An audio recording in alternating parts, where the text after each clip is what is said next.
తన జీవితం పూర్తయిపోయే లోపల ఏడుకొండల వాడిని చూడాలనుకుంటారు. అంత దివ్యమంగళ విగ్రహం,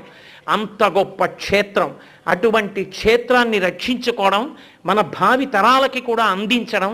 మన మనవలు, మన బిడ్డలు, మన మునిమనవలు, ఆ తర్వాత వచ్చే తరాలు కూడా స్వామి యొక్క అనుగ్రహాన్ని పొంది ఈ దేశమంతా కూడా సస్యశ్యామలంగా సంతోషంగా ఉండేటట్టుగా వెంకటాచల క్షేత్రాన్ని రక్షించుకుని మనందరం పరమ పవిత్రమైన జీవనం గడుపుతూ తీర్థయాత్రని ఎలా చెయ్యాలని శాస్త్రాలు చెప్తున్నాయో అలా చేస్తూ మాడవీధుల యొక్క గౌరవాన్ని కాపాడి చెప్పులు లేకుండా మాడవీధులలో నడుస్తూ భగవంతుని యొక్క పరిపూర్ణమైన అనుగ్రహానికి మనం పాత్రులు అవడానికి కావలసిన జీవన విధానాన్ని నిర్హేతుక కృపా కటాక్ష వీక్షణముల చేత శ్రీవేంకటాచల ప్రభువు మనకి అనుగ్రహించుగాక